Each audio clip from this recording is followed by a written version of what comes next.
Hello my dear friends, గత వీడియోలో మనము ఎలిజబెత్ హర్లాక్ ప్రతిపాదించిన మానవ వికాస దశలు ఏ విధంగా ఉన్నాయి, వాటి యొక్క ఒక్కొక్క దశకు సంబంధించినటువంటి కాలాల గురించి నేర్చుకొని మరి ఈ 10 దశలలో జనన పూర్వ దశ గురించి నేర్చుకున్నాము. జైగోట్, ఎంబ్రియో, ఫీటస్ దశలు ఉంటాయని, తర్వాత శిశువు జననాంతరము 9 దశలు ఉంటాయని నేర్చుకున్నాం. ఎన్ని దశలండి? 9 దశలు ఉంటాయని నేర్చుకున్నాం. ఆ 9 దశలలో మరి నవజాత శిశు దశ గురించి కూడా, జ్ఞానేంద్రియ వికాసం ఏ విధంగా అభివృద్ధి చెందుతుందనే విషయాన్ని కూడా దానిలో మనం నేర్చుకున్నాం. నెక్స్ట్ మరొక ముఖ్యమైనటువంటి దశ శైశవ దశ. ఏ దశ అండి? శైశవ దశ. ఈ శైశవ దశ అనేటటువంటిది చాలా చాలా ముఖ్యమైనటువంటి దశ. ఎందుకు అంటే మొక్కై వంగనది మానై వంగునా అనే సామెతను సూచించేటటువంటి దశ ఏమిటి అంటే శైశవ దశ. అదేవిధంగా జీవితానికి పునాదిని ఏర్పరిచేటటువంటి దశ ఏమిటి అంటే ఈ శైశవ దశ. అదేవిధంగా రోగాలు ఎక్కువగా సంభవించేటటువంటి దశ ఏమిటి అంటే ఈ శైశవ దశ. కాబట్టి ఇలాంటి శైశవ దశ గురించి శారీరక, మానసిక, ఉద్వేగ, సాంఘిక, నైతిక లక్షణాలతో పాటు మరి భాషాపరమైనటువంటి అంశాలు ఏ విధంగా అభివృద్ధి చెందుతాయి ఈ దశలో అనే విషయాలను మనం ఈ వీడియోలో నేర్చుకుందాము. వెరీ వెరీ ఇంపార్టెంట్ స్టేజ్ అండి శైశవ దశ. ఏమన్నామండి? శైశవ దశ. దీన్ని ఇంగ్లీష్లో ఇన్ఫాన్సీ స్టేజ్ అని పిలుస్తాము. ఏమన్నామండి? ఇన్ఫాన్సీ స్టేజ్ అని పిలుస్తాము. మరి ఈ దశ యొక్క కాలము ఎంత అంటే, నవజాత శిశు దశ ఎక్కడండి అయింది అంటే పుట్టిన క్షణం నుండి 14 రోజుల వరకు అన్నాం కాబట్టి 14 రోజులు లేదా 2 వారాలతో ఎండ్ అయిపోయింది. మరి 2 వారం చివరి నుండి ఏమన్నామండి? 2 వారాల నుండి 2 సంవత్సరాల వరకు ఉండేటటువంటి దశను ఏమని పిలుస్తామంటే శైశవ దశ అని పిలుస్తాం. 2 వారాల నుండి 2 సంవత్సరాల వరకు ఉండేటటువంటి దశను శైశవ దశ అని పిలుస్తాం అన్నమాట. ఈ శైశవ దశలో ఫస్ట్ ఆఫ్ ఆల్ మనం జాగ్రత్తగా గమనించాల్సినటువంటి వికాసం ఏంటంటే శారీరక వికాసం. ఏ వికాసం అండి? శారీరక వికాసం. ఈ శారీరక వికాసాన్ని ఇంగ్లీష్లో ఫిజికల్ డెవలప్మెంట్ అని పిలుస్తాము. ఏమన్నాము? ఫిజికల్ డెవలప్మెంట్ అని పిలుస్తాము. ఓకేనండి, చూద్దాం. శైశవ దశను ఇన్ఫాన్సీ స్టేజ్ అన్నాము. ఇన్ఫాన్సీ స్టేజ్లో ఫిజికల్ డెవలప్మెంట్ లేదా శారీరక వికాసం ఏ విధంగా ఉంటుందంటే, సాధారణంగా శిశువు పుట్టినప్పుడు, ఎప్పుడండి? శిశువు పుట్టినప్పుడు బరువు ఎంత ఉంటాడు అంటే, శిశువు పుట్టినప్పుడు 6 నుంచి 8 పౌండ్లు ఉంటాడు. ఇది నవజాత శిశు దశలో జరుగుతుంది. మరి ఆ బరువుతో పాటు పొడవు కనుక మనం గమనించినట్లయితే 18 నుండి 20 అంగుళాలు ఉంటాడు. 18 నుంచి 20 అంగుళాలు ఉంటాడు. నవజాత శిశు దశలో లేదా శిశువు పుట్టినప్పుడు బరువు 6 నుంచి 8 పౌండ్లు ఉంటాడు. మరి పొడవు విషయానికి వచ్చేసరికి 18 నుంచి 20 అంగుళాలు పొడవు ఉంటాడు. మరి కేజీల రూపంలో చెప్పాననుకోండి, ఇది నవజాత శిశు దశకు సంబంధించింది, శైశవ దశకు సంబంధించింది కాదు. ఎందుకని నేను తర్వాత చెప్తాను. నవజాత శిశు దశలో శిశువు పుట్టినప్పుడు బరువు ఎంత ఉంటాడు అంటే 2.5 కేజీల నుండి 3.5 కేజీలు ఉంటాడు. 2.5 కేజీల నుంచి 3.5 కేజీలు ఉంటాడు. ఈ 2.5-3.5 కేజీలు ఉండేటటువంటి శిశువు శైశవ దశకు వచ్చేసరికి 4 రెట్లు పెరుగుతాడు. ఎన్ని రెట్లు అండి? 4 రెట్లు పెరుగుతాడు. అంటే ఎన్ని కేజీలు వస్తాడు? 10 కేజీలుగా మారుతాడు. 10 కేజీలు బరువును పొందుతాడు. చూడండి, సాధారణంగా నవజాత శిశువు యొక్క పొడవు 18 నుంచి 20 అంగుళాలు, బరువు 6 నుంచి 8 పౌండ్లు. శిశువు పుట్టినప్పుడు కనుక బరువు తీసుకున్నట్లయితే 2.5 కేజీలు ఉంటుంది. మరి 2.5 కేజీల నుంచి 3.5 కేజీలు బరువు ఉంటాడు. 2 సంవత్సరాల చివరికి అంటే ఈ దశ చివరికి 4 రెట్లు పెరుగుతాడు. అంటే 10 కేజీలుగా బరువు ఉంటాడు. నెక్స్ట్ ఇది బరువుకు సంబంధించింది. ఎన్ని రెట్లు శిశువు శైశవ దశ చివరికి బరువు పెరుగుతాడని చెప్పేసి గతంలో ఒక ప్రశ్న అడిగాడు కాబట్టి దాన్ని కూడా మనం బాగా గుర్తుపెట్టుకోవాలి. 4 రెట్లు పెరుగుతాడు. ఎన్ని రెట్లండి? 4 రెట్లు పెరుగుతాడు. మరి దంతాల విషయానికి వచ్చేసరికి 6 నెలలకు మొట్టమొదటి దంతం ఏర్పడుతుంది. 6 నెలలకు మొదటి దంతం ఏర్పడుతుంది. మరి 1వ సంవత్సరం వయసు వచ్చేసరికి ఎన్ని దంతాలు ఏర్పడతాయంటే 4 దంతాలు అనేవి ఏర్పడతాయి. నెక్స్ట్ 2వ సంవత్సరం చివరికి వచ్చేసరికి 16 దంతాలు ఏర్పడతాయి.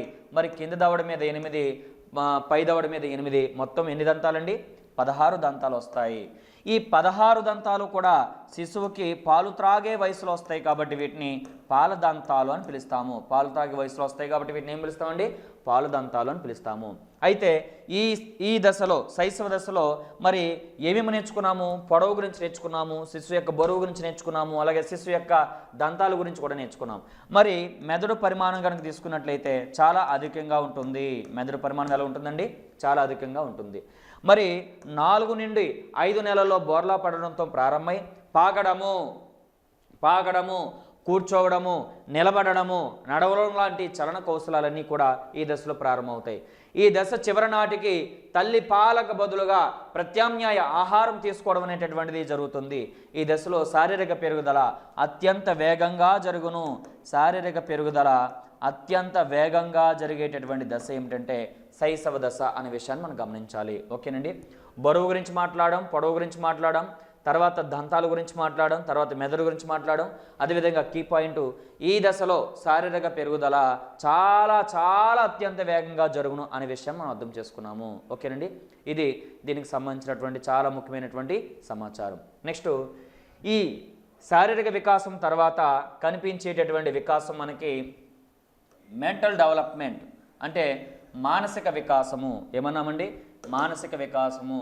రెండవది మానసిక వికాసము లేదా మెంటల్ డెవలప్మెంట్. ఇది వెరీ వెరీ ఇంపార్టెంట్ అండి, చాలా ఇంపార్టెంట్. మానసిక వికాసం అనేటటువంటిది చూడండి. మానసిక వికాసం అనేటటువంటి దానికి ఏం చెప్తామంటే పిల్లవాడిలో సంవేదనలు మరియు ప్రత్యక్షము అదేవిధంగా భావనలు అనేటటువంటివి ఏర్పడడం జరుగుతుంది. సంవేదనలు, ప్రత్యక్షము, అదేవిధంగా అవధానము, భావనలు ఇవన్నీ కూడా ఏర్పడుతూ ఉంటాయి. అయితే జ్ఞానేంద్రియ వికాసం అనేటటువంటిది జరుగును. జ్ఞానేంద్రియ వికాసం అనేటటువంటిది జరుగును. మరి పుట్టినప్పుడు శిశువులో జ్ఞానేంద్రియాలకు సంబంధించినటువంటి వికాసం ఏ విధంగా జరుగుతుందనేది నవజాత శిశు దశలో నేర్చుకున్నాము. అదేవిధంగా ఇక్కడేం చెప్తున్నామంటే జ్ఞానేంద్రియ వికాసం దాంతో పోలిస్తే ఇంకా బాగా జరుగును అనేది మనం నేర్చుకోవాలి. నెక్స్ట్ 3-4 నెలలకు, ఎన్ని నెలలకండి? 3-4 నెలలకు శిశువు తల్లిని గుర్తించగలుగుతాడు. అదేవిధంగా సృజనాత్మకత అభివృద్ధి చెందడం అనేటటువంటిది ప్రారంభమయ్యేటటువంటి దశగా శైశవ దశని చెప్తాను. అలాగే పరిమాణము, సమయము వంటి భావనలను అర్థం చేసుకోలేడు. పరిమాణం దృష్ట్యా కానీ, కాలము లేదా సమయం దృష్ట్యా కానీ ఆ పిల్లవాడు వాటికి సంబంధించినటువంటి భావనలను అర్థం చేసుకోలేడు. ప్రాణముతో ఉన్న వాటి లక్షణాలను ప్రాణము లేని వాటికి ఆపాదిస్తాడు. దీనిని మనము ఎనిమిజము లేదా జంతువాదము లేదా సర్వాత్మవాదం అని పిలుస్తాం. జంతువాదము లేదా ఎనిమిజము లేదా సర్వాత్మవాదం అని పిలుస్తాము. అంటే దాని అర్థం ఏమిటి? ప్రాణము లేని వాటికి ప్రాణాన్ని ఆపాదించడం అంటే తాను ఆడుకునేటటువంటి ఆట బొమ్మకు స్నానము చేయించి బట్టలు వేసి ఒక ఉయ్యాల కట్టి జోలపాటలో పాడేటటువంటి ప్రయత్నం చేస్తూ ఉంటాడు. అంటే అక్కడ దాని అర్థం ఏమిటి? ప్రాణము లేని వాటికి ప్రాణాన్ని ఆపాదించేటటువంటి గుణాన్ని కలిగి ఉండేటటువంటి దశగా ఏం చెప్తామండి? శైశవ దశని చెప్తాము. Next narcissism. ఏమన్నామండి? నార్సిజం అనేటటువంటి లక్షణాన్ని కలిగి ఉంటాడు. నార్సిజం అంటే సెల్ఫ్ లవ్, అంటే తన మీద తనకు ప్రేమ ఏర్పడము. సుమారుగా ఇది ఎన్ని సంవత్సరాల వరకు అంటున్నాము? 2 సంవత్సరాల వరకు. కాబట్టి 2 సంవత్సరాల లోపు ఆ పిల్లాడు ఏం చేస్తాడంటే తనను తాను ఎక్కువగా ఇష్టపడడం అనేది చేస్తాడు. దాన్ని నార్సిజము లేదా మరి సెల్ఫ్ లవ్ అనేటటువంటి పదముగా చెప్తాము. ఇది ఆ పిల్లవాడిలో జరిగేటటువంటి మానసిక వికాసం. సంవేదనలు, ప్రత్యక్షము, భావన ఈ మూడిటి గురించి కూడా నేను గత మొదటి క్లాసులో నేర్పించడం అనేటువంటి జరిగింది. జ్ఞానేంద్రియ వికాసం బాగా జరుగుతుంది. 3-4 నెలలకు తల్లిని గుర్తించడం అనేది జరుగుతుంది. సృజనాత్మకత అనేటటువంటిది ప్రారంభమవుతుంది అభివృద్ధి చెందడము. ఎనిమిజము లేదా జంతువాదము లేదా సర్వాత్మవాదం లక్షణాన్ని కలిగి ఉంటాడు. మరి నార్సిజము లేదా సెల్ఫ్ లవ్ అనేటటువంటి లక్షణాన్ని కూడా ఇక్కడ కలిగి ఉంటాడని చెప్పేసి మనకు అర్థమవుతుంది. ఓకేనండి. ఇది మెంటల్ డెవలప్మెంట్ లేదా మానసిక వికాసానికి సంబంధించినటువంటి ముఖ్యమైన సమాచారము. ఓకేనా మిత్రులారా? మరి నెక్స్ట్ మూడవ వికాసము ఉద్వేగ వికాసం అంటే ఎమోషనల్ డెవలప్మెంట్. ఏమన్నామండి? ఎమోషనల్ డెవలప్మెంట్ లేదా ఉద్వేగ వికాసము. వెరీ వెరీ ఇంపార్టెంట్ ఇది. ఇలాగ శైశవ దశ, పూర్వబాల దశ, ఉత్తరబాల దశ, కౌమార దశ ఈ 4 దశలలో ఖచ్చితంగా ఏదో ఒక ప్రశ్న అడుగుతున్నాడు. కాబట్టి 4 దశలు లైన్ టు లైన్ నేర్చుకోవాలి. ఏ ఒక్క పదాన్ని ఏ ఒక్క లైన్ని విడిచిపెట్టడానికి వీల్లేదు. అందుకనే లైన్ టు లైన్ మీకు ఎక్స్ప్లెయిన్ చేయడం అనేది జరుగుతుంది. ఉద్వేగ వికాసము లేదా ఎమోషనల్ డెవలప్మెంట్. ఏమన్నామండి? ఉద్వేగ వికాసము లేదా ఎమోషనల్ డెవలప్మెంట్. ఏమిటి ఎమోషనల్ డెవలప్మెంట్ ఎలా సంభవిస్తుంది చూడండి. అన్ని వికాసాలలో కంటే ముందుగా జరిగేటటువంటి వికాసము ఏమిటంటే ఉద్వేగ వికాసం. ఏమన్నామండి? అన్ని వికాసాలలో కంటే ముందుగా శారీరక, మానసిక, సాంఘిక, ఉద్వేగ, నైతిక వికాసాలలో శిశువు పుట్టిన తర్వాత ఏర్పడే మొట్టమొదటి వికాసం ఏమిటంటే ఉద్వేగ వికాసమే. మొట్టమొదటి ఉద్వేగము ఏమిటి అనేటటువంటి విషయానికి వచ్చేసరికి శిశువులో ఏర్పడే మొట్టమొదటి ఉద్వేగము సర్వ సాధారణ ఉద్రిక్తత అనబడేటటువంటి ఉత్తేజము. సర్వ సాధారణ ఉద్రిక్తత అనబడేటటువంటి ఉత్తేజం, యాంగ్జైట్మెంట్ అని చెప్తాం. ఇక్కడ మనం జాగ్రత్తగా గమనించినట్లయితే నవజాత శిశు దశలో మీకు ఆ ఇన్ఫర్మేషన్ అంతా నేను అందించడం అనేది జరిగింది. సర్వసాధారణ ఉద్రిక్తత అంటే ఏమిటి అంటే తల్లి గర్భంలో ఎంతో హాయిగా ఉన్నటువంటి శిశువు తల్లి గర్భం నుంచి బయటకు వచ్చేసరికి ఆ పరిసరాలతో సర్దుబాటు చేసుకునేటప్పుడు ఏర్పడేటటువంటి ఉద్రిక్తతను ఏం పిలుస్తామంటే సర్వసాధారణ ఉద్రిక్తత అనబడే ఉత్తేజం అని పిలుస్తాం. యాంగ్జైట్మెంట్, నేను ఎక్కడ ఉండేవాడిని, ఎక్కడికి వచ్చాను, నా చుట్టూ ఇంతమంది మనుషులు ఎందుకు ఉన్నారు, ఆ పైన ఫ్యాన్ ఏంటో తిరుగుతుంది, అది ఎందుకు అలా తిరుగుతుంది, నెక్స్ట్ తెల్లకోట వేసుకొని ఒకడు ఏం చేస్తున్నాడు అంటే డాక్టరు, అదేవిధంగా ఒక డ్రెస్ వేసుకొని ఈవిడేం చేస్తుంది అంటే నర్సు. ఓకే, ఇలాగా ఎప్పుడూ చూడనటువంటి వ్యక్తులను ఒక్కసారిగా చూసేసరికి, ఎప్పుడూ చూడనటువంటి పరిసరాలను ఒక్కసారిగా చూసేసరికి సరికొత్తగా అనిపించేసరికి ఆ పిల్లవాడిలో ఉద్రిక్తత అనబడేటటువంటి ఉత్తేజం అనేది కలుగుతుంది. ఎప్పుడైతే యాంగ్జైట్మెంట్ లేదా ఉత్తేజము కలిగిందో అప్పుడు వాడు సర్దుబాటు చేసుకోవడానికి ప్రయత్నిస్తూ ఉంటాడు. ఈ సర్దుబాటు చేయడం వరకు ఎన్ని నెలలకు జరుగుతుందంటే 3 నెలల వరకు జరుగుతూనే ఉంటుంది. ఈ 3 నెలలకు ఈ సర్వసాధారణ ఉద్రిక్తత అనబడే ఉత్తేజం ఏమవుతుందంటే 2 ఉద్వేగాలుగా డివైడ్ అయిపోతుంది. ఒకటి అనుకూల ఉద్వేగాలుగాను, 2 ప్రతికూల ఉద్వేగాలుగాను. అనుకూల ఉద్వేగాలకు సంబంధించి మరి ఒకటోది ఏంటంటే సంతోషంగా చెప్తాము, మరి రెండవది విచారంగా చెప్తాము. ఒకటో సంతోషం, రెండవది విచారం. ఈ విచారానికి మరొక పేరు దుఃఖము అని పిలుస్తాము. మరి ఈ సంతోషానికి మరొక పేరు ఆహ్లాదము లేదా ఆనందం అని కూడా పిలుస్తాము. సంతోషము లేదా ఆహ్లాదము, దుఃఖము లేదా విచారం అనేటటువంటివి ఏర్పడతాయి 3 నెలల వయసులో. నెక్స్ట్ మూర్త అమూర్త విషయాలకు భయపడినటువంటి దశ. మూర్త విషయాలకు కానీ అమూర్త విషయాలకు కానీ భయపడకుండా ఉండేటటువంటి దశగా మనం దీనిని చెప్తాము. ఉదాహరణకు మనం యూట్యూబ్లోని నేనైతే చూసాను, మీరు చూసారో లేదో కానీ ఒక 2.5-3 సంవత్సరాల కిందట నేను ఒక సన్నివేశం చూశాను. అదేంటంటే ఒక పిల్లాడు బయటన ఎక్కడో ఆడుకుంటూ ఉంటే అక్కడికి ఒక పాము వస్తుంది. ఆ పాము యొక్క తోకను పట్టుకొని వెనకకి లాగుతూ ఉంటాడు. అయితే మరి దానిని బయటన ఉన్నటువంటి ఆ సీసీ కెమెరాలో చూసినటువంటి తల్లిదండ్రులు ఏం చేస్తారంటే ఆ లోపల నుంచి పరిగెత్తుకుంటూ వచ్చి మరి ఆ పిల్లాడు లాగుతూ ఉంటే ఆశ్చర్యపోతూ ఉంటారు. అంటే ఆ పిల్లాడికి ఎందుకు ఆ పామును పట్టుకుంటున్నాడు, మరి వాడికి భయం లేదంటే భయం అంటే ఏంటి వాడికి తెలియలేదు ఇంకా. కాబట్టి కంటికి కనిపించే వస్తువుల పట్ల కానీ కంటికి కనబడనటువంటి వస్తువుల పట్ల కానీ భయాన్ని ఏర్పరచనటువంటి దశగా దేన్ని చెప్తామంటే శైశవ దశని చెప్తాం. అప్పుడు ఆ తల్లిదండ్రులు ఏం చేస్తారు, ఆ తల్లిదండ్రులు ఆ పిల్లాడికి ఆ పాము నుంచి బయటపడేసిన తర్వాత మరి పిలిచి అరే బాబు దాన్ని పాము అంటారు, అది కాటేస్తే మరి చాలా ప్రమాదము, మనిషి చనిపోవడానికి కూడా అవకాశం ఉంటుంది అని చెప్పి దాని పట్ల భయాన్ని కలిగించినప్పుడు ఆ పిల్లాడు మరి ఆ పాముకు దూరంగా ఉండడం అనేది జరుగుతుందన్నమాట. నెక్స్ట్ ఉద్వేగ ప్రతిస్పందనలలో భిన్నత్వం తులనాత్మకంగా మార్పులు చెందడం అనేది జరుగుతుంది. మరి భిన్నత్వము అనే విషయాన్ని గమనించినట్లయితే ఏమిటి, అనుకూల ఉద్వేగాలు పెరుగుతూ ఉన్నప్పుడు ప్రతికూల ఉద్వేగాలు కూడా పెరుగుతూ ఉంటాయి. దీన్నే తులనాత్మకంగా ఉద్వేగాలు సంభవించడము అని పిలుస్తాము. ఉద్వేగాలు తులనాత్మకంగా సంభవించేటటువంటి దశ ఏది అని అడుగుతాడు శైశవ దశ. అనుకూల ఉద్వేగాలు, ప్రతికూల ఉద్వేగాలు ఏమిటి? అనుకూల ఉద్వేగాలు ఆనందము, సంతోషము, ఆనందము, సంతోషము, ప్రేమ, దయ, ఉదారత, ఇవన్నీ కూడా అనుకూల ఉద్వేగాలు. మరి ప్రతికూల ఉద్వేగాలు కోపము, ద్వేషము, బాధ, దుఃఖము, అసూయ, ఈర్ష్య అన్నమాట. ఇందులో ఒకటి ఏర్పడినప్పుడు దీనికి ఆపోజిట్ కూడా ఇంకోటి ఏర్పడుతుంది. అంటే ఒక మాటలో చెప్పాలంటే పాజిటివ్ ఉద్వేగం ఏర్పడినప్పుడు నెగిటివ్ ఉద్వేగం కూడా ఏర్పడుతుంది, లేదా ముందు నెగిటివ్ ఉద్వేగం ఏర్పడినప్పుడు దానికి ఆపోజిట్ ఉద్వేగమైనటువంటి పాజిటివ్ ఉద్వేగం కూడా ఏర్పడుతుంది అనమాట. ఈ విధంగా ఉద్వేగాలు రెండు కూడా బ్యాలెన్స్ చేసుకుంటూ ఏర్పడేటటువంటి దశగా మనం ఏం చెప్తామంటే మరి శైశవ దశని చెప్తాము. ఓకేనండి. నెక్స్ట్ వాట్సన్ అనే మనోవిజ్ఞాన శాస్త్రవేత్త ఎవరండి? వాట్సన్ అనే మనోవిజ్ఞాన శాస్త్రవేత్త ఏమంటున్నాడు అంటే ప్రాథమికంగా ఏర్పడేటటువంటి 3 ఉద్వేగాలు సంతోషం, భయం, కోపము అని చెప్తారు. Very very important. వాట్సన్ అనే మనోవిజ్ఞాన శాస్త్రవేత్త మరి 3 ఉద్వేగాలు ఏర్పడతాయని చెప్పారు. ఒకటి సంతోషం, భయం, కోపం శైశవ దశలో అని చెప్తున్నారు వాట్సన్. ఓకేనండి. ఇది మరి ఉద్వేగ వికాసానికి సంబంధించి చెప్తాం. ఉద్వేగాలు తులనాత్మకంగాను మరియు భిన్నత్వంగా కనిపించేటటువంటి దశగా మనం ఏం చెప్తాము, శైశవ దశను చెప్తాము. మరి సర్వసాధారణ ఉద్రిక్తత అనబడే ఉత్తేజం 3 నెలలకు ఏ విధంగా విభజించబడుతుంది? సంతోషము, ఆనందము, ఆహ్లాదం అనేటటువంటి పాజిటివ్, దుఃఖము లేదా విచారము అనేటటువంటి నెగిటివ్గా విభజించబడుతుంది. ఓకేనండి, ఇది దీనికి సంబంధించినటువంటి ముఖ్యమైన సమాచారం. శారీరక వికాసం నేర్చుకున్నాము, మానసిక వికాసం నేర్చుకున్నాము, ఉద్వేగ వికాసం కూడా నేర్చుకున్నాము. నెక్స్ట్ 4వది సాంఘిక వికాసము. ఏమన్నామండి?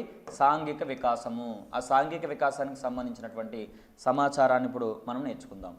ఓకేనండి, రైట్. 4వది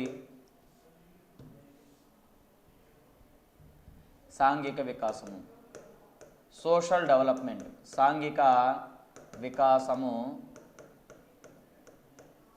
social development. ఏమిటి సాంఘిక వికాసము అనేటటువంటి జాగ్రత్త చూసినట్లయితే మరి చాలా చాలా ముఖ్యమైనటువంటి విషయాలు మనం మాట్లాడుకుంటాము. చూడండి, సాంఘిక వికాసం అనేటటువంటిది మొదటిగా పిల్లాడిలో ఎవరి నుండి ప్రారంభమవుతుంది అంటే తల్లి నుండి ప్రారంభమవుతుంది. సాంఘిక వికాసము అంటే సమాజంతో మంచి సంబంధాలు ఏర్పరచుకోవడము, సమాజంలో వ్యక్తులతో మంచి సంబంధాలు ఏర్పరచుకోవడం. ఈ సాంఘిక వికాసం అనేటటువంటిది మరి పిల్లాడికి ఎవరితో ఏర్పడుతుంది? మొట్టమొదటిగా అంటే తల్లితో మాత్రమే ఏర్పడుతుందనే విషయం మనకు అర్థమవుతుంది. నెక్స్ట్ 7 నుంచి 8 నెలల కాలంలో అనుకరించడం అనేటటువంటిది ప్రారంభిస్తాడు. 7 నుంచి 8 నెలల కాలంలో అనుకరించడం అనేటటువంటిది ప్రారంభిస్తాడు. అంటే ఉదాహరణకు 7 నుంచి 8 నెలల కాలంలో టాటాలు చెప్పడం తల్లి చేస్తూ ఉంటే ఆ పిల్లాడు కూడా తల్లిని అనుకరించే ప్రయత్నం చేస్తూ ఉంటాడు. నెక్స్ట్ 1 సంవత్సరం వయసు వచ్చేసరికి వద్దు వద్దు అనేటటువంటి భావనలను అర్థం చేసుకునే సామర్థ్యాన్ని పొందుతాడు. ఈ దశలో గనక ఎక్కువగా ఏడ్చేవారు భవిష్యత్తులో ఏమైపోతారంటే కోపిష్టిగా మారుతారు. ఈ దశలో ఎక్కువగా ఏడ్చేవారు భవిష్యత్తులో కోపిష్టిగా మారుతారు. ఈ దశలో సంతోషంగా ఉన్నటువంటి పిల్లలు మరి భవిష్యత్తులో సర్దుబాటు చేసుకోగలుగుతారు. ఈ దశలో ఎక్కువగా ఏడ్చేవారు, శైశవ దశలో పిల్లలు ఎక్కువగా ఏడుస్తూ ఉంటే భవిష్యత్తులో కోపిష్టిగా మారుతారు. మరి శైశవ దశలో పిల్లలు నిరంతరము సంతోషంగా ఉన్నారంటే భవిష్యత్తులో ఎలాంటి పరిస్థితులకైనా సరే సర్దుబాటు చేసుకునేటువంటి సామర్థ్యాన్ని పొందుతారు. ఓకేనండి, మరి ఈ దశలో సంతోషంగా ఉన్న పిల్లలు ఏమన్నామండి? సాంఘికంగా చక్కగా సర్దుబాటు చేసుకుంటారు. ఈ దశలో సాంఘిక వికాసము దేనికి పరిమితం అవుతుందంటే వాడు అమ్మ దగ్గరే ఉంటాడు, నాన్న దగ్గరే ఉంటాడు, తాత దగ్గరే ఉంటాడు కాబట్టి కుటుంబానికి మాత్రమే పరిమితం అవుతుంది అంటాము సాంఘిక వికాసము. ఓకేనండి, నెక్స్ట్ ఈ దశలో కనిపించేటటువంటి క్రీడ ఏకాంతర క్రీడ. ఏ క్రీడ అండి? ఏకాంతర క్రీడ ఈ దశలో కనిపించే క్రీడ. దీనిని మనం జాగ్రత్తగా గమనించినట్లయితే సాలిటరీ ప్లే అని పిలుస్తాము. ఏమన్నామండి? సాలిటరీ ప్లే అని పిలుస్తాము. ఏకాంతర క్రీడ తర్వాత వచ్చే క్రీడ సమాంతర క్రీడ. తర్వాత అంటే శైశవ దశ తర్వాత వచ్చేటటువంటి దశ పూర్వబాల్య దశలో సమాంతర క్రీడ మరియు సంసర్గ లేదా సహకార క్రీడ కూడా కనబడుతుంది. మొత్తం క్రీడలు 3 రకాలు: ఏకాంతర క్రీడ, సమాంతర క్రీడ, సంసర్గ లేదా సహకార క్రీడ. శైశవ దశలో ఏర్పడేది ఏకాంతర క్రీడ అయితే మరి పూర్వబాల్య దశలో ఏర్పడేది సమాంతర క్రీడ మరియు సంసర్గ లేదా సహకార క్రీడ అనే విషయంగా గుర్తుపెట్టుకోవాలి. కాబట్టి ఈ దశలో కనిపించేటటువంటి క్రీడ ఏకాంతర క్రీడ ఇది 1.5 సంవత్సరం నుండి ఏమన్నామండి? ఇది 1.5 సంవత్సరం నుంచి 2 సంవత్సరాల మధ్యలో ఉంటుంది. ఇది ఏకాంతర క్రీడ ఎంతండి? 1.5 సంవత్సరం నుండి 2 సంవత్సరాల మధ్యలో ఉంటుంది. 1.5 నుండి 2 సంవత్సరాల మధ్యలో ఉంటుంది. మరి ఏకాంతర క్రీడ అంటే ఏమిటి అంటే ఒక పిల్లవాడు తన దగ్గర ఉన్నటువంటి ఆట వస్తువులతో తనకు తానుగా ఆడుకునేటటువంటి క్రీడను ఏకాంతర క్రీడ అని పిలుస్తాము. తనకు తానుగా ఆడుకునేటటువంటి క్రీడ ఏం పిలిచామండి? ఏకాంతర క్రీడ అని పిలిచాము. ఈ ఏకాంతర క్రీడలో ఆ పిల్లాడు ఆడుకునేటప్పుడు ఆ వస్తువును పట్టుకున్నా, ఆ వస్తువుని తీసుకుందామని వెనక్కి లాగినా ఆ పిల్లాడు విపరీతంగా ఏడుస్తూ ఉంటాడు. అంటే ఆ వస్తువులను ఎట్టి పరిస్థితుల్లోనూ కూడా ముట్టుకోవడం అనేటటువంటిది చేయనివ్వడు. ఇది ఏకాంతర క్రీడకు సంబంధించిన సమాచారం. ఓకేనండి, మరి సమాంతర క్రీడ అదేవిధంగా సహకార క్రీడలు పూర్వబాల్య దశలో కనబడతాయి. మరి ఏకాంతర క్రీడ యొక్క వయస్సు ఎంత? 1.5 నుంచి 2 సంవత్సరాలు. వ్యక్తిగతంగా సాంఘిక సర్దుబాటుల పరంగా ఇది చాలా క్లిష్టమైనటువంటి దశ. ఓకేనండి, మరి శైశవ దశను ఎందుకు క్లిష్టమైన దశగా పిలుస్తామంటే వ్యక్తిగతంగా ఎలాగండి? వ్యక్తిగతంగా సాంఘిక సర్దుబాటు పరంగా చాలా క్లిష్టమైనటువంటి దశగా చెప్తాము మరి శైశవ దశను. ఈ దశలో కనిపించేటటువంటి మరి సాంఘిక వికాసము ఏ విధంగా సంభవిస్తుంది అనేది మీరు అర్థం చేసుకున్నారు కదా. నెక్స్ట్ నైతిక వికాసము. ఏ వికాసం అండి? నైతిక వికాసం. నెక్స్ట్ వికాసము నైతిక వికాసము, మోరల్ డెవలప్మెంట్ అని పిలుస్తాము. నైతిక వికాసము లేదా మోరల్ డెవలప్మెంట్ అని పిలుస్తాము. మోరల్ డెవలప్మెంట్ అని పిలుస్తాము. ఏమిటి నైతిక వికాసము, ఏమిటి మోరల్ డెవలప్మెంట్ అనే విషయానికి వస్తే, ఈ శైశవ దశలో అంటే 2 సంవత్సరాల లోపు పిల్లలకు మంచి చెడు తప్పు ఒప్పు అనేటటువంటివి వాటి పరిమాణాలను పరివేషణాలను బట్టి ఆలోచించడం అనేటువంటి జరుగుతుంది. మంచి చెడు తప్పు ఒప్పులను ఎలా అర్థం చేసుకుంటారు అనేటటువంటి విషయాన్ని గమనించినట్లయితే వాటి పరిమాణాలు పరివేషణలను బట్టి ఆలోచించడం చేస్తారు. అయితే ఈ దశలో శిశువుకి నైతిక వికాసం అభివృద్ధి చెందడం అనేది ప్రారంభం అవుతుందా అంటే కాదు, ఒక విధంగా చెప్పాలంటే. ఎందుకంటే పిల్లవాడిలో అంతరాత్మ అనేటటువంటిది ఇంకా ఏర్పడదు కాబట్టి. ఈ దశలో శిశువుకి అంతరాత్మ అనేటటువంటిది ఏర్పడదు కావున నైతిక వికాసం అనేటటువంటిది ఉండదు. అంతరాత్మ లేకపోవడం వలన, అంతరాత్మ లేకపోవడం అనకూడదు, అంతరాత్మ ఏర్పడలేదు కావున మరి ఈ పిల్లవాడిలో నైతిక వికాసం అనేటటువంటిది అభివృద్ధి చెందదు, ప్రారంభము కాదు. శిశువులు నైతికంగా కంటే అనైతికంగానే ఎక్కువగా ఉంటారు. శిశువులు ఎలా ఉంటారండి? నైతికంగా కంటే అనైతికంగానే ఎక్కువగా ఉంటారు. శిశువులు నైతికంగా కంటే అనైతికంగానే ఎక్కువగా కనిపించే దశ ఏమిటి క్రింది వానిలో అంటాడు? శైశవ దశ. ఓకే. నెక్స్ట్ నైతిక వికాసం అభివృద్ధి చెందకపోవడానికి కారణము ముఖ్యంగా ఏమిటంటే ప్రజ్ఞా వికాసం అభివృద్ధి చెందకపోవడము. ప్రజ్ఞా వికాసము అభివృద్ధి చెందకపోవడం. ఓకేనండి. నెక్స్ట్ దీనికి సంబంధించి ఒక ముఖ్యమైన విషయం డిస్కస్ చేయాలి. జాగ్రత్త చూడండి. ఇది 1.4 1.5 చాప్టర్లో అంటే శిశు వికాస అవగాహనలో పియాజే సంజ్ఞానాత్మక వికాస సిద్ధాంతము, కోల్బర్గ్ నైతిక వికాస సిద్ధాంతం నేర్చుకునేటప్పుడు ఒక ముఖ్యమైనటువంటి విషయం చెప్తాము. అదేమిటి అంటే జాగ్రత్త వినండి. కోల్బర్గ్ సిద్ధాంతము ఏం చెప్తుందంటే, ఒక పిల్లవాడిలో నైతిక వికాసం అభివృద్ధి చెందాలి అంటే, ఒక పిల్లవాడిలో నైతిక వికాసం అభివృద్ధి చెందాలి అంటే వాడిలో ఖచ్చితంగా ఆలోచన వివేచనతో కూడిన సంజ్ఞానాత్మక వికాసం లేదా ప్రజ్ఞా వికాసం అభివృద్ధి చెందాలని చెప్తాడు కోల్బర్గు. ఓకేనండి. కాబట్టి నైతిక వికాస సిద్ధాంతము సంజ్ఞానాత్మక వికాస సిద్ధాంతంపై ఆధారపడింది, లేదా కోల్బర్గ్ సిద్ధాంతము పియాజే సిద్ధాంతంపై ఆధారపడింది. అందుకని ఏం చెప్తాము, ఒక పిల్లవాడిలో ఈ నైతిక వికాసము శైశవ దశలో ఎందుకు అభివృద్ధి చెందట్లేదంటే వాడిలో ప్రజ్ఞా వికాసం ఇంకా అభివృద్ధి చెందలేదని చెప్పేసి చెప్తాము. ఓకేనండి. నెక్స్ట్ మరొక ముఖ్యమైనటువంటి విషయం ఏమిటంటే నైతిక వికాసానికి సంబంధించి ఆ ముఖ్యమైన విషయాలు నేర్చుకున్నాము. ఇంకా చివరిది చాలా చాలా ముఖ్యమైనది ఏమిటంటే భాషా వికాసం. ఏ వికాసం అండి? భాషా వికాసము, లాంగ్వేజ్ డెవలప్మెంట్. ఏమన్నామండి? లాంగ్వేజ్ డెవలప్మెంట్ అని పిలుస్తాం. Very very very important. దీని మీద ప్రశ్న లేకుండా గత టెట్ పరీక్షలో ఏ ప్రశ్నాపత్రము కూడా తయారు చేయబడలేదు. చాలా ఇంపార్టెంట్. ఓకేనండి. ముందుగా దీని మీద ప్రశ్న ఎలా వస్తున్నాయో చూడండి. భాషా వికాసములో మొదటి దశ, 3వ దశ, 2వ దశ, 4వ దశ అంటున్నాడు. కాబట్టి మొదటి దశ పేరు ఏంటంటే ప్రాగ్భాషా దశ. ఏమన్నామండి? ప్రాగ్భాషా దశ లేదా పూర్వ బాల్య దశ. ప్రాగ్భాషా దశ లేదా పూర్వ బాల్య దశ. నెక్స్ట్ రెండవది ముద్దు పలుకుల దశ. ముద్దు పలుకుల దశ. రెండవది ముద్దు పలుకుల దశ. నెక్స్ట్ మూడవది శబ్దానుకరణ దశ. మూడవది ఏంటండి? శబ్దానుకరణ దశ.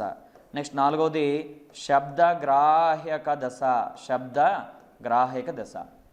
చూడండి, పూర్వభాషా దశ లేదా ప్రీ లాంగ్వేజ్ స్టేజ్ అని పిలుస్తాము. ముద్దు పలుకుల దశను బాబ్లింగ్ స్టేజ్ అని పిలుస్తాము. శబ్దానుకరణ దశను సౌండ్ ఇమిటేషన్ స్టేజ్ అని పిలుస్తాము. శబ్ద గ్రాహిక దశను స్టేజ్ ఆఫ్ వెర్బల్ కాంప్రహెన్షన్ అని పిలుస్తాము. ఈ విధంగా 4 దశల యొక్క పేర్లు, వాటి యొక్క క్రమాన్ని గుర్తుపెట్టుకోవాలి. ముందుగా ప్రాగ్భాష లేదా పూర్వభాషా దశ, ముద్దు పలుకుల దశ, శబ్దానుకరణ దశ, శబ్దగ్రాహిక దశ. మరి ఈ దశ యొక్క కాలము కనుక మనం గమనించినట్లయితే పూర్వ భాషా దశ యొక్క కాలము శబ్దాలు చేయడం మొదలుపెట్టిన దగ్గర నుండి 4 నెలల వరకు ఉంటుంది. మరి ముద్దు పలుకుల దశ యొక్క కాలము 4 నుండి 12 నెలల వరకు ఉంటుంది. మరి 12 నెలల నుండి శబ్దానుకరణ దశ యొక్క కాలము 18 నెలల వరకు ఉంటుంది. మరి శబ్దగ్రాహిక దశ యొక్క కాలము 5 సంవత్సరాల నుండి ఎంతండి? 5 సంవత్సరాల నుండి 10 లేదా 12 సంవత్సరాల వరకు ఉంటుంది. 5 సంవత్సరాల నుంచి 10 లేదా 12 సంవత్సరాల వరకు ఉంటుంది. చూడండి, ప్రాగ్భాష లేదా పూర్వభాష దశ, ముద్దు పలుకుల దశ, శబ్దానుకరణ దశ, శబ్దగ్రాహిక దశ. ప్రాగ్భాష పూర్వభాష దశ యొక్క కాలము 4 నెలల వరకు, ముద్దు పలుకుల దశ యొక్క కాలం 4 నుంచి 12 నెలల వరకు, 4 నుంచి 12 నెలల వరకు. శబ్దానుకరణ దశ యొక్క కాలం 12 నెలల నుంచి 18 నెలల వరకు. శబ్ద గ్రాహిక దశ యొక్క కాలము 5 సంవత్సరాల నుంచి 10 లేదా 12 సంవత్సరాల వరకు ఉంటుంది. ఓకేనండి. ఓకే, మరి దీని మీద ప్రశ్నలు ఎలా అడుగుతాడంటే ఒకసారి చూడండి. పూర్వ భాషా దశలో ఏమి జరుగుతుంది అనే విషయాన్ని మనం గమనించినట్లయితే ఏమన్నామండి, పూర్వ భాషా దశలో ఏమి జరుగుతుందో చూడండి. ఈ దశలో శిశువు తనకు ఇష్టం వచ్చినటువంటి రీతిలో శబ్దాలు చేస్తాడు. మొట్టమొదటి శిశువుకి భాష అనేటటువంటి తెలియకపోవడం వల్ల శబ్దాలు చేస్తూ ఉంటాడు. శిశువు పుట్టగానే ఏడవడం అనేటటువంటిది భాషా వికాసానికి మొదటి సూచన అనే విషయాన్ని మనం అర్థం చేసుకోవచ్చు. ఓకేనండి. కాబట్టి పూర్వభాషా దశ లేదా ప్రాగ్భాషా దశలో పెద్దగా మార్పులు సంభవించడం అనేది ఏముండదు. 4 నెలల లోపు జస్ట్ శిశువు శబ్దాలు చేయడం అనేది చేస్తాడంతే, ఆ ఏడవడం అనేది చేస్తాడు.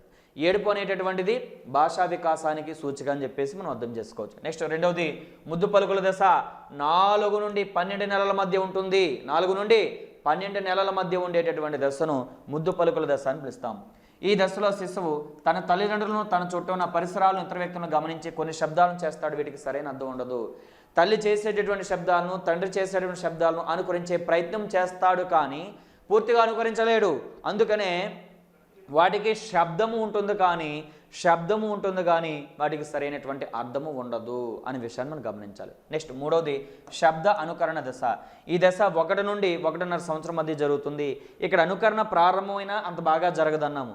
ఇక్కడ శబ్దాన్ని అనుకరిస్తూ ఆ పదాలను ఎంతో కొంత పలకడం అనేటటువంటిది చేస్తాడు. కాబట్టి ఈ దశ 1 నుంచి 1.5 సంవత్సరం వరకు ఉంటుంది. అంటే 12 నెలల నుండి 18 నెలల వరకు ఉంటుంది. 12 నెలల నుండి 18 నెలల వరకు ఉంటుంది. శిశువు అనుకరణ ద్వారా, నిబంధన ద్వారా భాషాభివృద్ధి అనేది జరుగుతుంది. శిశువులు ఏం జరుగుతుందండి, అనుకరించడం ద్వారా, అదేవిధంగా నిబంధన ద్వారా అక్కడ భాష అభివృద్ధి అనేది జరుగుతుంది. అనుకరణం అంటే ఏంటి, నిబంధన అంటే అనేది ఒకసారి చూద్దాం. అనుకరించడము, ఆ తల్లి టాటాలు చెప్తే మరి శిశువు కూడా టాటాలు చెప్పడము, టాటా అనేది చెప్పడం. నాన్న అమ్మాను అమ్మాను, నాన్నాను నాన్న చెప్పేసి తల్లి పలికిస్తూ ఉంటే ఆ అమ్మాయి లేదా అబ్బాయి కూడా అలా పలకడము అనుకరణము. ఓకే, ఇలాగే పలకాలనుకోవడము నిబంధనము. అమ్మని అమ్మ అని పిలవడము, నాన్నని కనుమన్నప్పుడు నాన్న అని పిలవడము, ఇలాగ బొమ్మని బొమ్మ అని పిలవడం, తాతని తాత అని పిలవడం అనేది నిబంధనము. ఓకేనండి. ఎలా పలకాలో నేర్చుకోవడము అనుకరణమైతే, ఎవరిని ఏ విధంగా పిలవాలో తెలియజేయడము లేదా నేర్చుకోవడం నిబంధనం అవుతుంది. అది అనుకరణ ద్వారా, నిబంధన ద్వారా అని చెప్తాం. నిబంధనము అంటే అభ్యసన సిద్ధాంతాలలో శాస్త్ర నిబంధన సిద్ధాంతం అనేది ఒక సిద్ధాంతం ఉంటుంది. నిబంధన అనే దాన్ని మొట్టమొదటిగా ప్రతిపాదించిన సిద్ధాంతం లేదా పావులో సిద్ధాంతం అని పిలుస్తాము. అర్థం లేని వాటికి అర్థాన్ని ఆపాదించడాన్ని నిబంధన అని పిలుస్తాము. వ్యక్తులకు, వస్తువులకు పేర్లు పెట్టి ఆ పేర్లతోనే జీవితాంతం పిలవడాన్ని ఏమని పిలుస్తామండి, నిబంధన లేదా కండిషన్ అని పిలుస్తాం. మొదటిసారి శిశువు అతనిని తండ్రిని నాన్న అని పిలవడం ఎప్పుడైతే మొదలు పెట్టాడో మరలా చివరి వరకు ఆ తండ్రి బ్రతుకున్నంత వరకు కూడా అతను నాన్న అని పిలవడం అనే నిబంధనము. అది ఎలా వచ్చింది, అనుకరణ ద్వారా వచ్చింది. కాబట్టి శిశువు అనుకరించడం ద్వారా, నిబంధన ద్వారా భాషాభివృద్ధి అనేటటువంటిది జరుగుతుంది. శిశువుకి సంభాషణ సంసిద్ధత ఏర్పడడానికి సుమారు 1.5 సంవత్సరం పడుతుంది, కానీ కొంతమంది శిశువుల్లో 1 సంవత్సరం నాటికే ఏర్పడవచ్చు. ఓకేనండి. ఇది శబ్దానుకరణ దశకు సంబంధించిన ముఖ్యమైన సమాచారం. ఇంకా చివరిది శబ్ద గ్రాహిక దశ. ఏమన్నాము, శబ్ద గ్రాహిక దశ. మరి ఇందులో ఏం జరుగుతుంది అంటే స్టేజ్ ఆఫ్ వెర్బల్ కాంప్రహెన్షన్ అన్నాము. ఈ దశ 5 నుండి 10 లేదా 12 సంవత్సరాల వరకు ఉంటుంది. మరి ఇక్కడ చూడండి, 1 నుండి 1.5 సంవత్సరం మధ్య జరుగుతుంది అన్నాము. అంటే 1.5 సంవత్సరం తర్వాత నుండి 5 సంవత్సరాల మధ్యలో శిశువులో భాషా వికాసం ఏ విధంగా అభివృద్ధి చెందదా అంటే జరుగుతూనే ఉంటుంది. అదేంటంటే అనుకరణ మరియు నిబంధనము. ఈ 2 పదాలను ఆధారం చేసుకొని 1.5 నుండి మరలా 5 సంవత్సరాల వరకు అనుకరణ నిబంధన అలా చేస్తూనే ఉంటాడనమాట. కాకపోతే ఇక్కడ 1.5 సంవత్సరం మధ్యలో ఎందుకన్నామంటే అనుకరించడం ఎలాగో, నిబంధన ద్వారా నేర్చుకోవడం ఎలాగో అక్కడ పూర్తిగా నేర్చేసుకుంటాడు. 1.5 సంవత్సరం నుంచి మళ్ళా ప్రత్యేకంగా అనుకరించడం ఎలాగో నేర్చుకోడు, నిబంధనము ఎలా చేయాలో నేర్చుకోడు. ఆ అనుకరించడం ఎలాగా, నిబంధన చేయడం ఎలాగా అనేటటువంటి విషయాన్ని ఆ 1వ సంవత్సరం నుంచి 1.5 సంవత్సరం వరకు మధ్యలో నేర్చేసుకుంటాడు. మరి తర్వాత నేర్చుకునేవి ఏమిటి అంటే అనుకరించడములో ఉండేటటువంటి విషయాలు తప్ప అనుకరించే ప్రక్రియ కాదు, నిబంధనములో ఉండేటటువంటి విషయాలు తప్ప నిబంధన ప్రక్రియ కాదు అనే విషయాలు మనం గమనించాలి. అంటే ప్రొసీజర్ ఇక్కడే నేర్చేసుకుంటాడు. మరి ఒక విధంగా చెప్పాలంటే థియరీ ఇక్కడే నేర్చేసుకుంటాడు. మరి 1.5 సంవత్సరం నుండి 5 సంవత్సరాల లోపు ప్రాక్టికల్స్గా ఉపయోగిస్తాడు ఆ పదాలను ఉపయోగించడము అనేది దీని అర్థం అనమాట. అందుకు ఆ మధ్యలో 5 సంవత్సరాల వరకు ఆ కాన్సెప్ట్ మిస్ అయింది, ఆ ఇయర్స్ మిస్ అయ్యే అనే విషయాన్ని మీరు గమనించండి. ఓకేనండి. నెక్స్ట్ ఈ దశ 5 నుండి 10 లేదా 12 సంవత్సరాల వరకు ఉంటుంది. శబ్దాలను గ్రహించి వాటికి ప్రతిస్పందించడం జరగను. శబ్దాలను గ్రహించి వాటికి ప్రతిస్పందించడం జరిగేటటువంటి దశ శబ్దగ్రాహిక దశ. దీనిలో పదజాలము పదధారాలత పెరుగుతుంది. పదజాలం అంటే పదాలను విపరీతంగా ఉపయోగించడము, పదధారాలత ఇవన్నీ కూడా పెరుగుతూ ఉంటాయి. బాలుర కంటే బాలికలలో మరి భాషా వికాసం త్వరగా జరుగును. బాలుర కంటే ఎక్కువ పదాలను ఉపయోగిస్తూ ఉంటారు. శిశువు మాట్లాడడము అనేటటువంటి ప్రక్రియను తీసుకుంటే అది 3 కృత్యాలలో జరుగుతున్నది, 3 కృత్యాలు కూడుకుంటుంది. 1 ఉచ్చారణ, 2 పదజాల నిర్మాణము, 3 వాక్యాల్లో మాట్లాడడం. ఉచ్చారణ, పదజాల నిర్మాణము, వాక్యాలలో మాట్లాడడం. ఉచ్చారణ అనేది ఏం జరుగుతుంది? దీనిలో పెద్దలను చూసి యత్నదోష పద్ధతి ద్వారా మాటలను అనుకరిస్తాడు. యత్నదోష పద్ధతి ద్వారా మాటలు అనుకరించడం అంటే ఏమిటి అనేది ఒకసారి చూడండి. ఏదైనా ఒక విషయాన్ని అనేక ప్రయత్నాలు చేస్తూ తనలో ఉన్నటువంటి దోషాలను తగ్గించుకుంటూ చివరికి అభ్యసనం పొందేటటువంటి పద్ధతిని యత్నదోష పద్ధతి అని పిలుస్తాము. ఇది అభ్యసన సిద్ధాంతాల్లో మరొక ముఖ్యమైనటువంటి సిద్ధాంతం అనమాట. శిశువుకి అమ్మ ఏదైనా ఒక పదాన్ని నేర్పించేటప్పుడు చిన్న అమ్మాను పలుకు అని అన్నప్పుడు అనేక ప్రయత్నాలు చేసి తనలో ఉన్నటువంటి ఆ పలకడం సరిగా లేదు అనేటటువంటి దోషాన్ని తగ్గించుకొని చివరికి అమ్మా అనేటటువంటి పదాన్ని అద్భుతంగా పలకడం అనేది జరుగుతుంది. కాబట్టి ఉచ్చారణ, ఒక పిల్లవాడు మాట్లాడాలి అంటే ఉచ్చారణ ఉండాలి, అదేవిధంగా పదాలు నిర్మించాలి, అదేవిధంగా ఆ పదాలను వాక్యాల్లో అమర్చాలి. దాన్ని ఉచ్చారణ, పదజాల నిర్మాణము, వాక్యాల్లో మాట్లాడడం అని పిలుస్తాము. ఓకేనండి. ఉచ్చారణ అయిపోయిన తర్వాత పదజాల నిర్మాణం. శిశువు మరి దేనిని ఉపయోగించాలి? పదజాలను పదానికి మధ్య సంబంధం ఏర్పరచాలి అంటే నామవాచకాలను ఉపయోగించాలి. ఏమన్నా అండి, నామవాచకాలను నేర్చుకున్న తర్వాత క్రియాపదాలు నేర్చుకుంటాడు. నామవాచకంతో పాటు క్రియాపదాలు నేర్చుకుంటేనే అక్కడ పదజాల నిర్మాణం జరుగుతుంది. నెక్స్ట్ అవి 2 పూర్తి చేసుకున్న తర్వాత వాక్యాలు మాట్లాడడం చేస్తాడు. 12 నెలల నుండి 18 నెలల వరకు ఏమన్నామండి, 12 నెలల నుండి 18 నెలల మధ్యలో శిశువు 2 మాటలు కానీ 3 మాటలు కానీ 4 మాటలతో కూడినటువంటి వాక్యాలను మాట్లాడడం అనేది జరుగుతుంది. 2 లేదా 3 లేదా 4 మాటలతో కూడినటువంటి వాక్యాలు మాట్లాడడం జరుగుతుంది. ఓకే అండి. ఇది మరి శైశవ దశకు సంబంధించినటువంటి శారీరక, మానసిక, సాంఘిక, ఉద్వేగ, నైతిక మరియు భాషా వికాసాలకు సంబంధించినటువంటి సమాచారం. ఏమి నేర్చుకున్నాము చూడండి. శైశవ దశ మొక్కై వంగనిది మానై వంగనా అనేటటువంటి సామెతను సమర్థించేటటువంటి దశ. అదేవిధంగా ఎక్కువగా రోగాలు సంభవించేటటువంటి దశగా కూడా శైశవ దశను చెప్తాము. అదేవిధంగా జీవితానికి పునాదిని ఏర్పరిచేటటువంటి దశగా చెప్తాము. మరి శైశవ దశలో శారీరక వికాసం గురించి మాట్లాడేటప్పుడు కీలకమైనటువంటి ముఖ్యమైనటువంటి సమాచారం ఏమిటంటే శైశవ దశకు సంబంధించినటువంటి శారీరక వికాసంలో మొట్టమొదటిగా మనము బరువు గురించి మాట్లాడాల్సి వచ్చినప్పుడు 2.5 కేజీలు నుండి 3.5 కేజీల బరువు వరకు ఉంటాడు నవజాత శిశువులో, శైశవ దశలో ఉన్నటువంటి శిశువు. ఓకేనండి.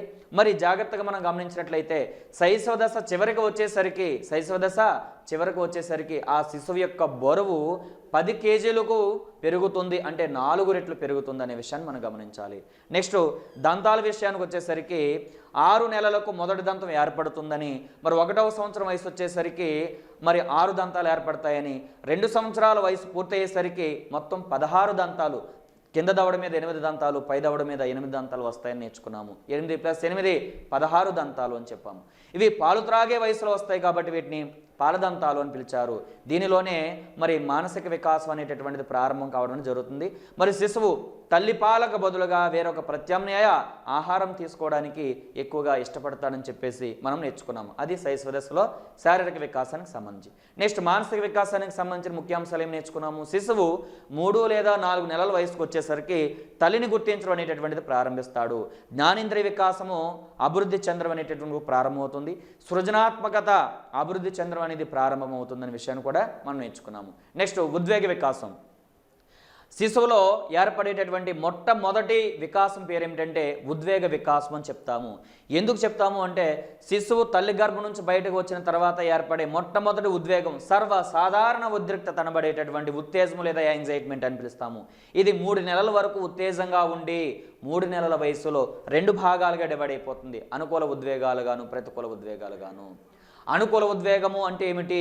ఆనందము, అదేవిధంగా సంతోషము, అదేవిధంగా ఆహ్లాదకరమైనటువంటివి, ఇవన్నీ కూడా అనుకూల ఉద్వేగాల కిందకు వస్తాయి. ప్రతికూల ఉద్వేగాలు అంటే కోపము, దుఃఖము, బాధ, విచారము, మరి అసూయ, ఈర్ష్య అనేవి ప్రతికూల ఉద్వేగాలు. ఈ విధంగా డివైడ్ అవుతాయని చెప్తాం. కాబట్టి ఒక పిల్లవాడిలో అనుకూలంగా ఒక ఉద్వేగం ఏర్పడినప్పుడు ప్రతికూలంగా కూడా ఒక ఉద్వేగం ఏర్పడుతుందని చెప్పడాన్ని ఉద్వేగాలు తులనాత్మకంగా సంభవించడము అని చెప్తాము. కాబట్టి వెరీ వెరీ ఇంపార్టెంట్ పాయింట్ అండి. ఉద్వేగాలు తులనాత్మకంగా సంభవించేటటువంటి దశగా దేని చెప్తాము అంటే శైశవ దశ అని చెప్తాము. ఇది ఉద్వేగ వికాసానికి సంబంధించినటువంటి సమాచారం. నెక్స్ట్ తర్వాత ఏం నేర్చుకున్నాము? సాంఘిక వికాసము. సాంఘిక వికాసము శైశవ దశలో పిల్లాడికి ఎవరి దగ్గర నుంచి ప్రారంభమవుతుందంటే తన తల్లి దగ్గర నుంచి అని చెప్పేసి నేర్చుకున్నాము. సాంఘిక వికాసము మరి సమాజానికి అక్కడ వ్యాపింప చేస్తాడా అంటే చెయ్యడు. సాంఘిక వికాసం కుటుంబానికి మాత్రమే పరిమితమయ్యేటటువంటి దశగా శైశవ దశను చెప్తాము. ఈ శైశవ దశలో కనిపించేటటువంటి క్రీడ ఏకాంతర క్రీడ అని చెప్తాము. మరి ఈ క్రీడ 1.5 సంవత్సరం నుంచి 2 సంవత్సరాల మధ్యలో జరుగుతుందని చెప్పాం. ఏకాంతర క్రీడ అనగానేమి అనే పదానికి అర్థం ఏంటంటే శిశువు ఏదైనా ఒక వస్తువుతో తనకు తానుగా ఆడుకోవడాన్ని, ఏకాంతంగా ఒక్కడే ఆడుకోవడాన్ని ఏకాంతర క్రీడ అని చెప్తాము. ఓకేనండి. కాబట్టి సాంఘిక వికాసము కుటుంబానికి మాత్రమే పరిమితమయ్యేటటువంటి దశగా శైశవ దశను చెప్తాము. అది సాంఘిక వికాసానికి సంబంధించింది. మరి నైతిక వికాసానికి వచ్చేసరికి నైతిక వికాసము శైశవ దశలో పిల్లవాడికి ఉంటుందా ఉండదా అంటే ఉండదు. ఎందుకు అంటే నైతిక వికాసము జరగాలి అంటే పిల్లవాడిలో అంతరాత్మ అనేటటువంటిది ఏర్పడాలి.